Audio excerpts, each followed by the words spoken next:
Hello and welcome to the Journeys with PDA Coffee Chat podcast, where we seek community connection and co-regulation while chatting about all things PDA.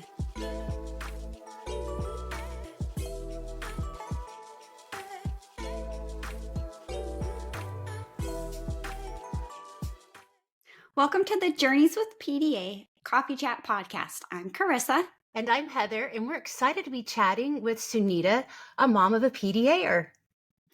Thank you so much for coming on to the podcast and chatting with us today.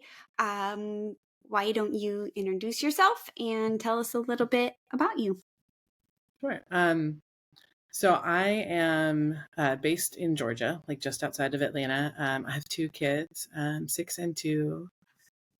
We are actually currently in the evaluation process for all of us. And so my son has an autism diagnosis, and we found a fantastic provider who understands PDA.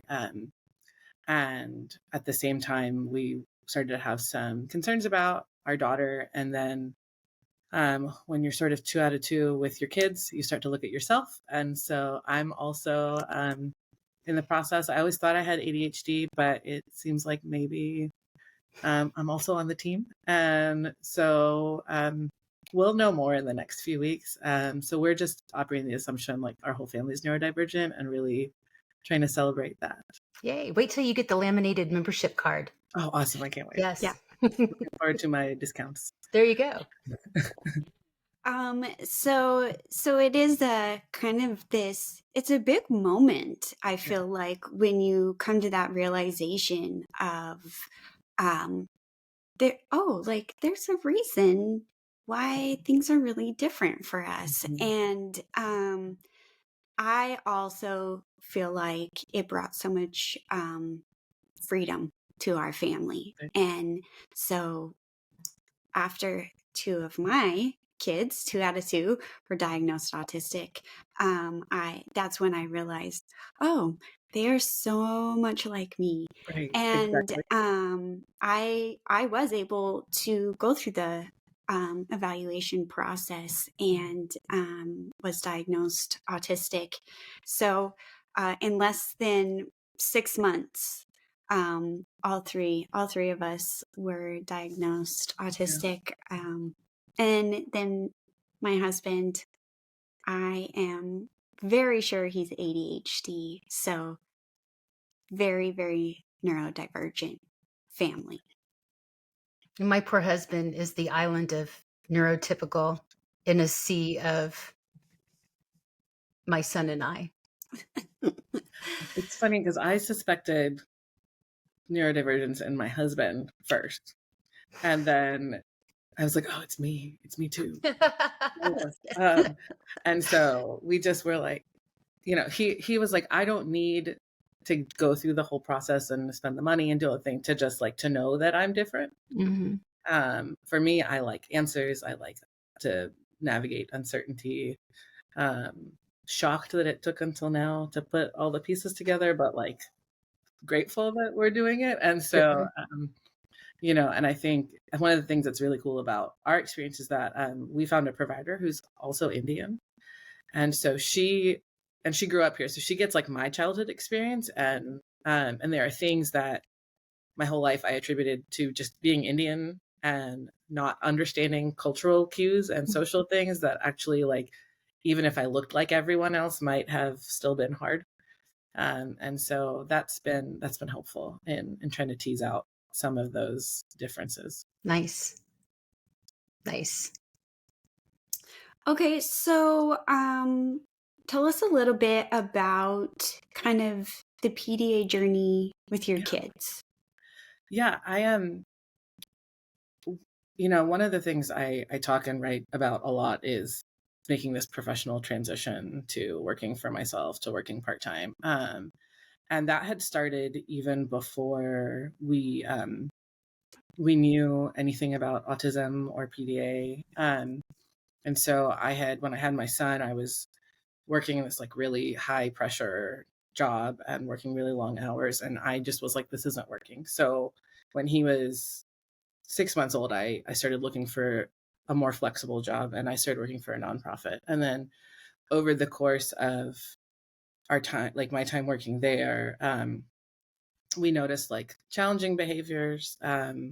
All the conventional like parenting stuff wasn't working, right? Like disciplining wasn't working, timeouts weren't working, all the like withhold privileges. Like we had a lot of people we really trusted who we thought were amazing parents, like speaking into our lives, and nothing they suggested was working. And then he got his autism diagnosis, and he had already been doing OT at that point. And our OTs suggested we look into PDA. This was probably like early 2021.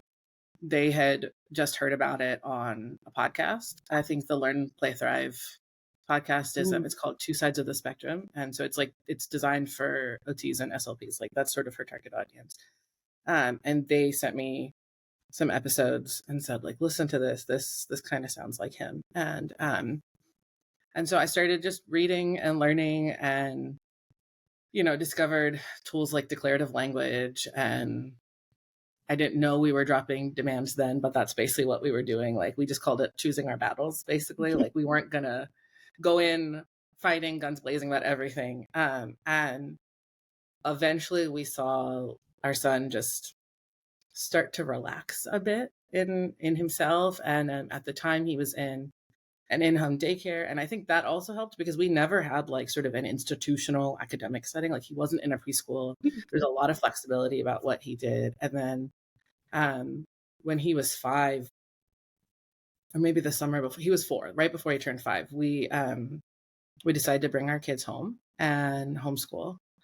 And so throughout all of that, I was working for one nonprofit. I got a job at another nonprofit. I started building up a freelance portfolio, and then working less and less and less. And so, because it just became clear, like the needs that our kids had between like a suspected PDA and a toddler, right? Like there was just so much that was demanded of me. And so I was like, I'm the one who's meeting like physical, tangible needs, right? When you're nursing, when you're doing whatever. And so like, I'm going to scale back work. And then my husband also changed jobs, and he's able to work about 7 to 3 in the office. And so in the afternoons and evenings, like we're both home and very hands-on. And that makes a huge difference.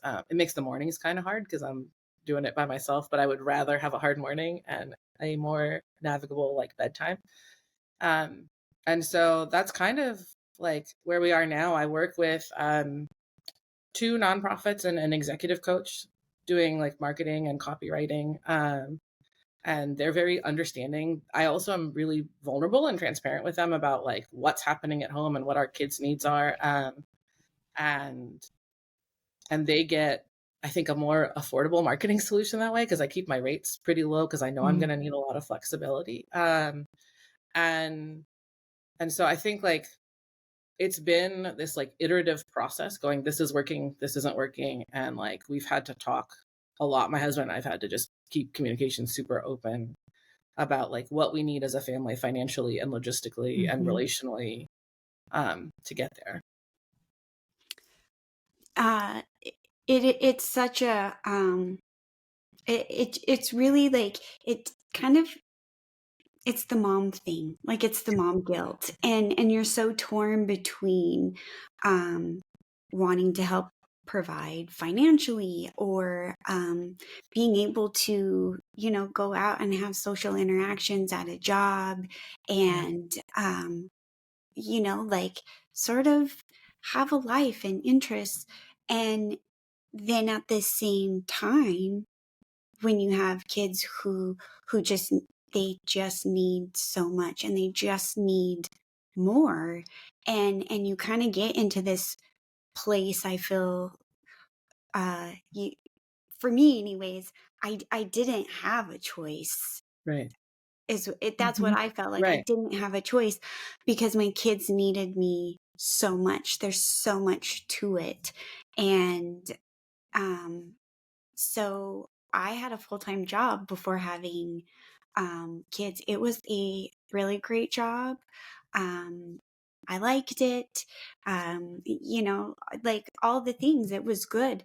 And I had my first child, and I did my maternity leave and I went back, but I had a baby who could sleep for like 45 minutes at a time, but then would cry for 2 hours. And so I was trying to go into work with maybe only like 2 to 3 hours of sleep, and it wasn't even in like one straight stretch. And we didn't even know, like, why would a baby cry like this? And it's like, oh, some babies don't sleep well, like all those like the other parents around you, and they're like, well, you just need to let her cry it out, and you're holding her too much. Yes, you're gonna spoil that baby. Yeah, that was so hard. It was similar, and I was working on I was on an international team, and so like we had very occasionally, like once a month, we had a call that was at 4 a.m. my time, so that like UK and Australia could be on a call. Then another time it was at 10 a.m. my time, but it was 10 p.m. for the people in Australia, and so it was like, you haven't slept. Your kid is awake constantly. Both my kids don't sleep through the night a lot of the time still. I mean, especially my daughter, and she had sleep struggles similar to like what you're describing. Like she would cry for 45 minutes and sleep for 45 minutes and cry but like with my son too, he'd just be awake for a few hours and we would just hang out. And so I would like get up at like 3:50 and like do my hair and like still have pajama pants on and like get on a Zoom call and then like try to go back to bed for an hour and then get up and take him to daycare and like and it was just, it stops feeling sustainable really fast.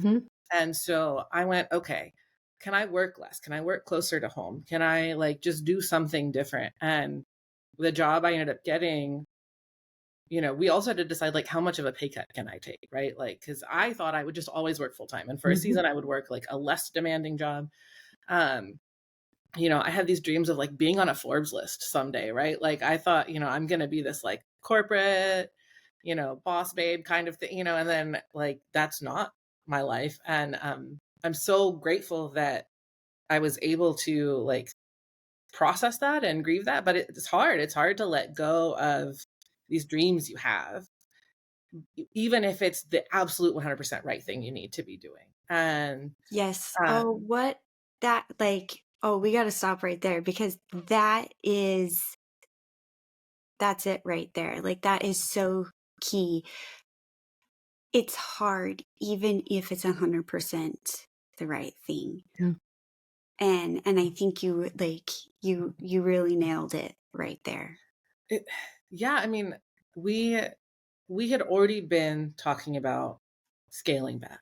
And I think as moms, dads have this too, but like you just know your kid is going to need something different. And so before, he was talking in complete sentences, I was like, I don't want to be without him. Like he needs me. I need him. And not in a like cringy codependent way, just that sure. we co-regulate. And I didn't know that word back then, right? And but he would settle with us in a way that he wouldn't with any other person. And it hurt, like it was painful to leave him. And people would be like, oh, that's postpartum anxiety. That's you're struggling. You're gonna, this will pass. And let him cry it out. Let him do whatever. And he was a great sleeper for the first 6 weeks. And then it just like went off the rails. I don't know what happened after he was 6 My son didn't even sleep in the womb. I'm absolutely sure of it. But he never, ever stopped moving. Ever. So yes, also that, like I remember at night, like it was like a party all the time. No, I'm talking 24 hours a day. But, wow. Yeah, wow. it was, yeah. I mean, that's how my son is now. It's just, we never stop. We're always going. We have a swing and a trampoline in our basement. All that like big proprioceptive input, like however we can get it, we get it. But yeah, I think, as we started to identify that like his journey through the world was just going to look different than what most people did, we had already started talking about homeschooling, because I just like had this feeling that was going to be the right thing. And we're fortunate that, my sister-in-law homeschools her 3 kids, or now 4, but at the time she had 3. And then I had seen my mom shift her work schedule to take care of my dad when he was really sick. So I knew that like it was possible to do it. There were people in our lives who were modeling sort of things that were off the beaten path, if you will. And so and with what I do professionally, like I'm really fortunate that you can kind of do marketing and writing from just about anywhere if you have a computer and an internet connection. And so that made me go, I think I can figure this out. And I had a couple of like early clients that I just completely dropped the ball. And at the time I didn't understand that like my own neurodivergence would be a factor in like what I was committing to as the demands of parenting continue to increase. But you know, it's still hard. It's still hard to have a friend I used to work with invite me out to dinner and I'm like, I can't really like, I don't want to spend this much money eating Mm-hmm. out because Mm-hmm. like I'm not earning what you're earning. Or and those are hard conversations to have. I feel like gross saying it out loud, but it's true. Like I'm not making, you know, a 6-figure salary, right? And like some of my friends I was working with 5 years ago are. And so that means like I want to go to like Chipotle when we meet up, but I don't, you know, Mm-hmm. and we drive really old cars. And Mm-hmm. like those are sort of the factors that made it possible for us to make this professional shift. Um, but it's hard. Like my husband's an attorney and he also opted out of like an 80 to 90 hour a week law firm life to have a a career where he can pretty much leave by 3 most days and be home. But that also comes at like a tangible financial cost, right? Yeah. Um and so, you know, we went to a lawyer holiday party thing and we roll up in like this 18-year-old Honda Accord, you know, like we always joke about our car being old enough to vote. And there's like a Mercedes and a BMW and a Maserati and like what, and then it's just like our little car in the valet. But and those things, like you get this twinge and you wonder if people are judging you and you wonder, but it's also like, man, how cool that we still get to have this experience and get to Mm-hmm. connect with other people. My husband's getting to do this cool professional stuff and we can be with our kids as much as we are. Yeah. And I think part of the grief process is allowing yourself to feel those twinges and that pain and like sort of observe them non-judgmentally. Like don't beat yourself up about having that. Like try, it's easier said than done, right? Like you feel guilty for having those experiences, but you know, like I can talk to my husband or I can talk to my therapist or a friend and kind of work through it all. And we've done so much of that work that now I'm like, yeah, but what we have is pretty great too. And I can kind of like talk to my inner voice and say like, that doesn't matter. That really in the grand scheme of things doesn't matter. Um, so very, very similar with us is when it came to the point where I couldn't continue to work my full-time job, and it was like, okay, how are we going to manage this now, losing that income? And so that meant that we did drive really old cars, and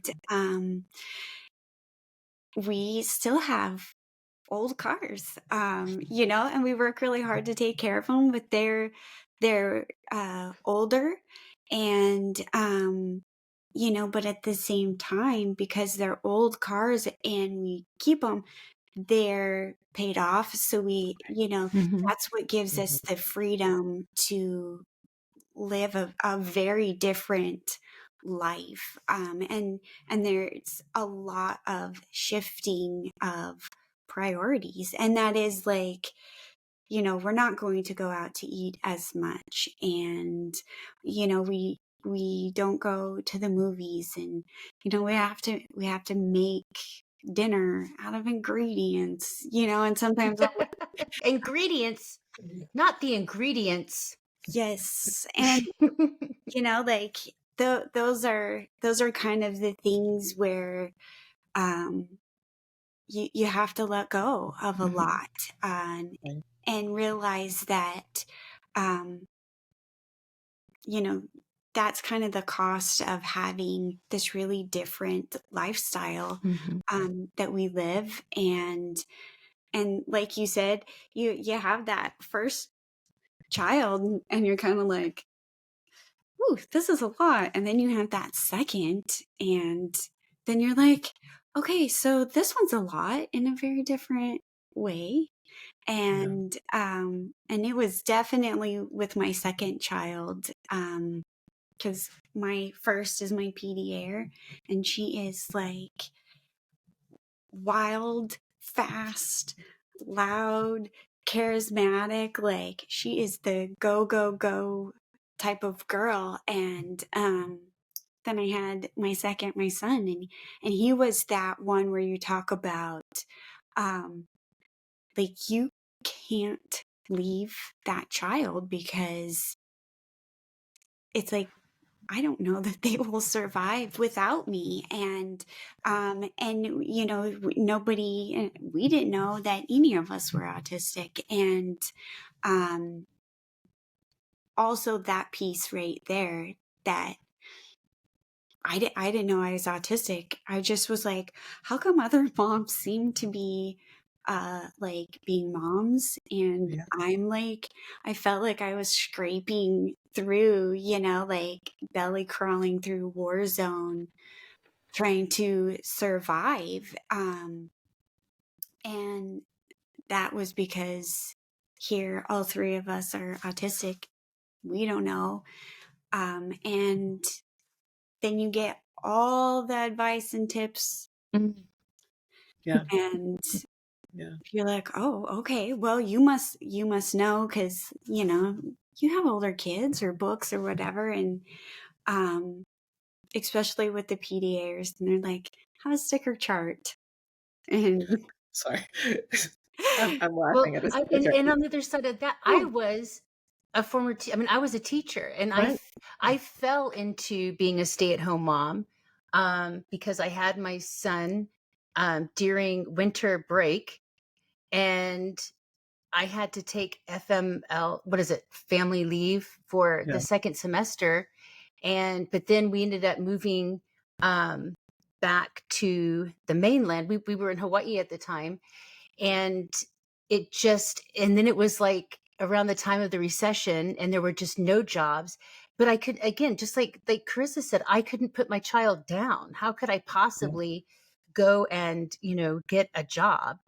And we were a little bit more, we really didn't have to make that at that time, that decision of, okay, we have to scale back, because with my husband being active duty military, it afforded us more of a cushion there. Yeah. We didn't have to worry about, we lived in military housing. We didn't have to worry about like health insurance. It was just, we had more of a cushion to land on. But it was still there. It get to the point where like, okay, we've outgrown military housing, and yet everybody who's kind of in my husband's social realm of what he's doing at work and what his rank was and how much it looked like we were bringing home, we couldn't be in the same neighborhoods, so we had to find a nice neighborhood, but it wasn't for everybody, that kind of thing. We had a car, we tried to have one car that was a nicer car just for safety. But then we always had a car that was like, we always said, this car, it's paid off, and we're going to drive it until the we wheels fall the off. wheels fall off. And that's exactly So what we nice. do. I mean, that is exactly what we've done, and it's that, just having to make those choices. And then being going back to being a former teacher, I was also a special education teacher. And I was very well aware of how to modify behaviors, because that's what I did. I Yeah. talk about sticker charts, and it didn't work. I mean, and I was just absolutely baffled that my son was not responding to what I had spent my whole life doing. It's Quite a like, wake up call. yeah, it's like an upheaval Yeah. Yeah. of your life. And talking about grieving, there's this huge part of what you expected life would look like. And, and I was like, I'm going to have a girl and we're going to wear matching outfits and curl hair together, and paint our nails and go shopping. And, and then we had a little boy and it was like, okay, he's going to play football and dad's going to, coach small fry. And, you like, we're going to go on picnics and have great family vacations in Disneyland. And so you have this expectation of what you think life is going to look like. And then there is this upheaval and you're like, oh, wait, everything I thought is not true. It's not going to work. It's not going to happen. I've said to other parents that I basically took everything I thought I knew and understood and wanted about parenting and just threw it out the window. And there's grief in that too, like you're saying. Like there's I was a super early reader. Like I think technically you'd call it hyperlexic now. And so I just assumed that like my child would also be an early reader. And like, we're still not reading at 6, but we're starting to show interest. And I've kind of let him lead that. And that's not what I expected to be doing as a parent. I thought we would be like reading chapter books by now and like talking about them thoughtfully the way I did with my parents. And, but I'm finding like there's so much richness in like engaging the things he's interested in and learning from him and letting him express preferences. And like, sometimes it's not even letting him, it's like he insists. Right. And like, and it's been so eye-opening and forced a lot of introspection on my part about like how I was as a child and how my parents parented and like just the things that they didn't know and didn't have access to. Like my mom is retired and she comes over a few times a week, and she has said before, like, I wish I had had the resources you have, or I wish I'd known what you know. But it's like, it's come so far in the last 30 or 40 years in terms of like what is available to us to even support our kids and what differences like in what's considered like normal and protocol. Like some of those things are still need to evolve and still need to change so much. But just the fact that like we're here having this conversation is incredible because, I was just a bad kid. I was just a difficult kid a lot of the time. And it's like, no, I was just a woefully misunderstood child. And so I think part of that grief process too is like also looking back at my childhood and being so grateful that like I have the option to do something different, and that I think facilitates some of that healing and processing too. Yes, completely. I agree with that. The opportunity and the choice for me to give my kids a different life than I had, because really there are more options for me now. It does kind of heal that, and it makes it easier to kind of let go of those hard things of when I was a kid, because I'm like, okay, it's almost like a redo and we get to do it different. And so both of my kids homeschool, and I never thought that I would homeschool. I was like, well, I'm not even capable of that. And so, but like you said with PDA, they kind of insist that it goes a certain way. You kind of like, I think Heather always says like, PDAers will make you parent them how they need. And so even though I was like, oh, I don't want to homeschool. And then it was like, oh, okay, well, this is absolutely what my family needs. So here we go. I guess we're going to do it and do this so different. And even though that part is scary, I'm so thankful, and I love that we get to do it different. And it's so worth it. Yeah, it makes me hopeful too for like what it will be like for kids in 30 or 40 years from now, right? Yes. Like that Yes.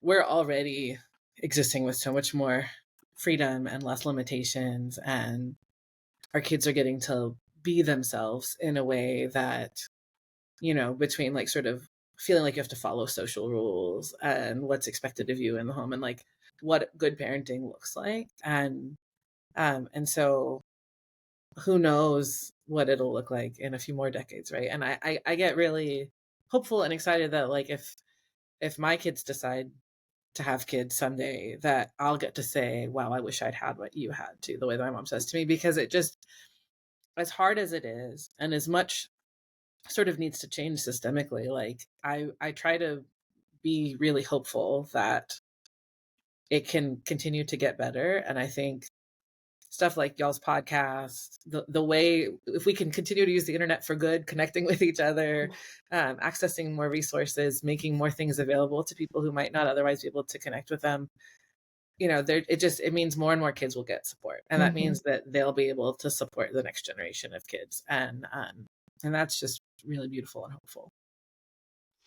Yeah, it does bring a lot of hope. And I think being able to see that hope is kind of what helps bring you through that grieving process of, okay, so this is really hard. It's not what I expected, but I'm actually getting to make a change, and Right. for that, for that future. And I feel like now there's these late diagnosed women like Mhm. all of us sitting here who we're sort of now these pioneers, and we're paving a way for our children, for our daughters.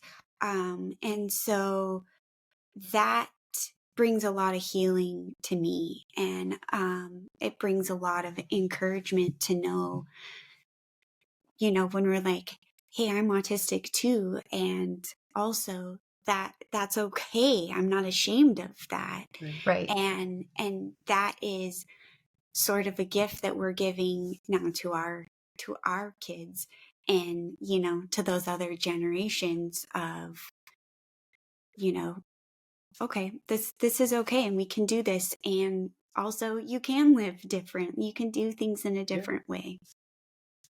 And I think one of the things that, like, the psychologist we've been working with to do our family's evaluations, um, and I've talked about, and like just as I've been learning and reading more about what it looks like in women and girls, is that most of the research done on autism was looking at like young white boys too. And so um, they're just, that presentation of autism is considered the standard, but the reality is that like that's just not true. And I'm curious how many people have been missed that could have really benefited from support, from a low demand lifestyle, even from being able to pursue an alternative trajectory academically or professionally. And so, as I was going through this process and telling loved ones that like I'm gonna go get an evaluation too, it was like, well, why? Like, you're an adult, what does it matter? And I'm like, it would recontextualize my entire life. Yes. Yep. And I always just like, I fought for years to just even get someone to talk to me about ADHD. And I had one psychologist, or a psychiatrist actually, who was also South Asian, be like, you're just like a high achieving Indian mom. Like, these drugs aren't going to help you work harder or better. And I was like, I don't want that. Like, I'm murdering my sanity trying to just scrape by. Like, you were talking about feeling like you're belly crawling through life. Like, I was just like, why is this so easy for everyone else? Yes. And Yes. I'm sorry. no, go ahead. This is, yes. Like, Yeah. I didn't, so no, I want you to go ahead with your thought. Nope. Go Okay. ahead. Let me see if I can, I'm sorry. Look what I did. because we're all, We're you all now, so, neurodivergent. Yeah. Sorry. well, no, it's just like I fought so long to get people to take me seriously, because if I was professionally successful, surely there was nothing wrong with me. And Yep. I'm like, there isn't anything wrong with me. Yep. I'm just wired differently. Yep. And I just need a different sort of support. And I need this type of thing when I'm transitioning between tasks. And I need to do these things to help myself initiate tasks and like all of that. And this doctor just basically thought you just want drugs. And I was like, I literally don't. Like, I actually, like, I'm nursing. I don't want to be on medication. I want to figure out how to do this because this isn't working. And I'm afraid that I'm not going to be a good mom if I can't figure this out. And finally, as I've been through the process with my son, as we got his diagnosis, and then with my daughter, when we were like, okay, we need to get her evaluated too, I said, well, why don't I just do it? And now what we're working through is like, I'm going to go in and I'd like to parse out, is it ADHD? Is it autism? Is it both? Do I check boxes for PDA? Because my whole childhood was like, if you tell her to do something, she's going to do the opposite. And I'm like, oh, I could say that about both my children. And like trying to figure that out. But like, we have to stop dismissing women and Yes. moms and stop Yes. calling it a trend, because it's not. We don't want a label. We just want to be able to be more effective parents. We want to live long, healthy lives so that we can show up for our kids in whatever capacity they need. And that has been the most frustrating part of this whole process. Is I feel like there's people are like, this is trendy, or this is, you're looking for sympathy. And I'm like, no, I don't want to. Like, I never thought I would be like running a public Instagram account, talking about PDA, talking about transitioning my career to support my child. Like, but that wasn't there a few years ago. Right. And like, we need more voices to normalize that this is just the Yes. real experience of people. And when you blaze that trail, it allows other people to come behind you without the stigma and the social pressures of having to hide that, Right. Yeah. Yeah. Getting my evaluation and diagnosis was, to me, it felt like you have like the map to life, but somehow I never received the compass, and like everyone else had a compass and they knew like how to navigate. Right. And I was like, my compass, where is it? And so getting that diagnosis, it was like being handed my compass finally after so long. And I was like, oh, okay, this is why things are hard. Here's what I can do to make things easier. Here's what I can do, Right. To understand. And then having that for my husband was like, he's like, oh, okay, this is why you do these different or strange things. This is why you take this approach. And so it brought, clarity to him, but then it also like gave him more of an, like, I want to say acceptable or reason to support me in the way that he does. Like, he does all the grocery shopping. Like going into the grocery store, I can't handle it. Like, I hate it. And so like he gets the groceries. He doesn't care. It's fine. And he does that because he knows it's difficult for me, and we know why it's difficult. Like, I'm not lazy. I'm not a bad mom. Right. I'm autistic, and the grocery store is super overwhelming. And so it does kind of help with, the people around you. So like some people, it's going to be very hard for them to accept. And that always comes back to, but you're successful, and well, you have friends, and like you're doing things and being a mom, and it's like, well, I can be all those things and be autistic. I can be all those things, and it's still hard for me. But at least now I know some of the steps.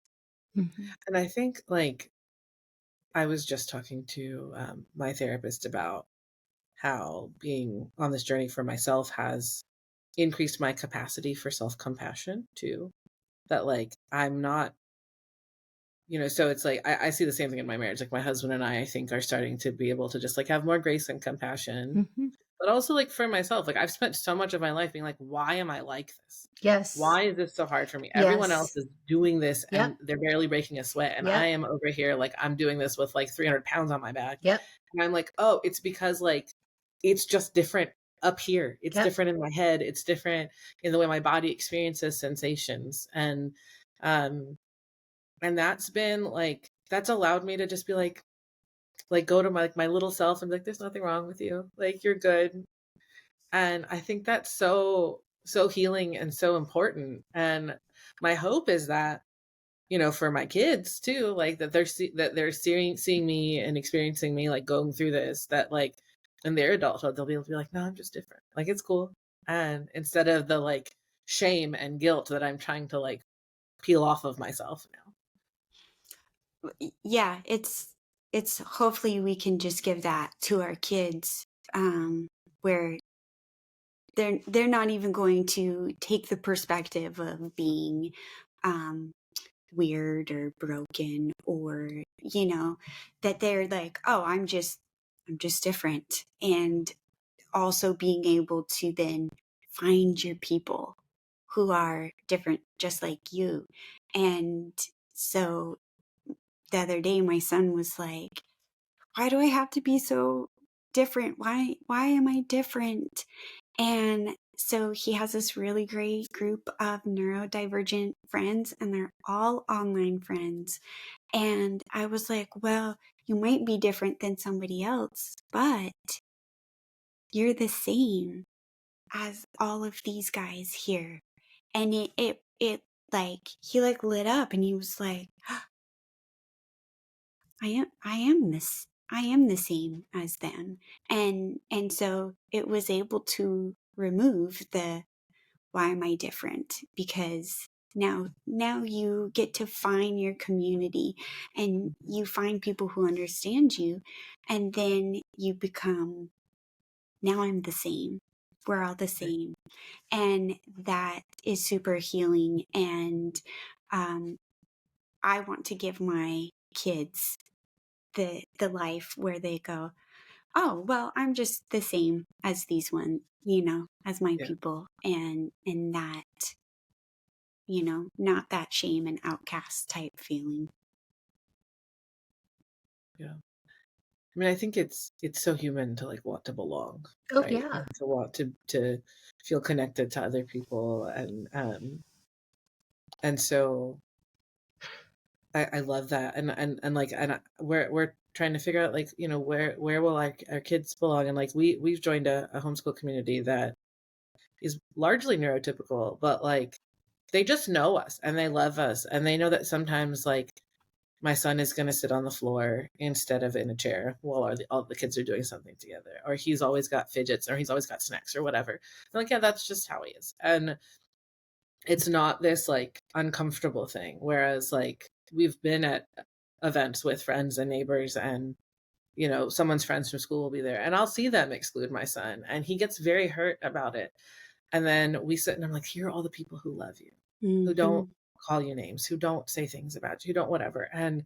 Um and so he knows like he belongs to somebody. And Oh, this is yeah. an unfortunate and hard and sad thing, but like how beautiful that like it's just right now and there's people who love you all day, every day, all the time.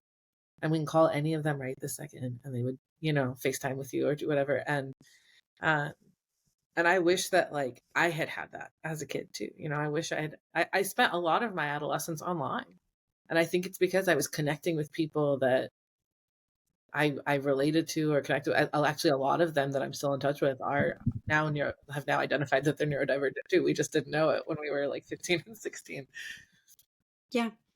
And that is really, that's really what Heather and I are trying to create, with Journeys with PDA. That's why we take the time, to have these conversations on the podcast. And everything that we're putting together is because we want to create that community where people go, okay, I do belong, and I have people who understand me and will come alongside me and not criticize and not judge.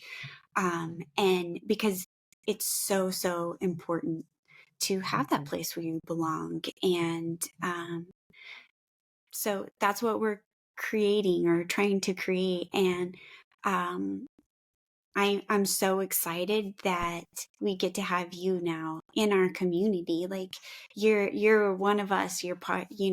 We're all together and One we get of it. us. One of us.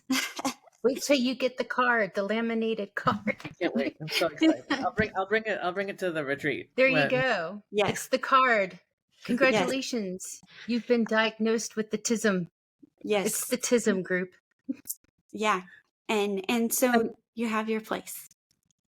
and something I was thinking about too is like as you were talking is like I think especially growing up Indian, growing up with like parents who came here, community was so important to us. Like the Indian community was so important to us. It was like those were our family because my parents' families were not here, um, and I think like because of stuff like what y'all are doing and some of these other online communities I'm a part of, like you can find your community even if they're not geographically like proximity to you, or Yeah. they're not necessarily they don't necessarily look like you or whatever it is. And so I grew up with such a heavy emphasis on community and like connecting with people, and that I love that there are opportunities now that that make that possible, especially with COVID and like I feel like being able to just log on and do something like this, and it would be great to just sit around an actual cup of coffee with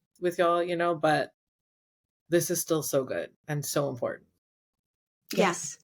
Well, and that right there is also why we do our retreat, is because this online community is it's so important, and it can feel like a lifeline for so many people who need connection.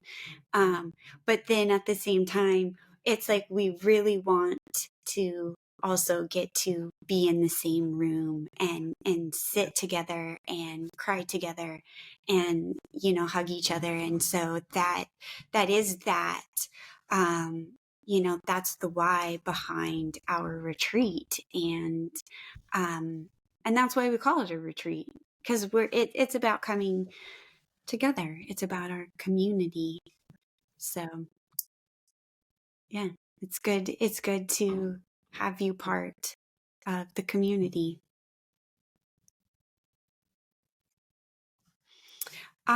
Okay, so you have a wonderful Instagram page, Yes. which I find it encouraging and helpful, and that is how we got connected. And I love that I was able to just send you a message, and and like, yay, we're friends now.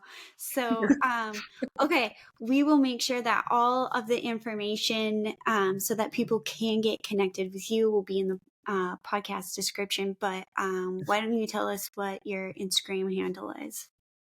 Sure. It's just my first name and my last name, so Sunita Theiss, which I'm sure everyone will have an easy time spelling, but just in case, SUNITATHEISS.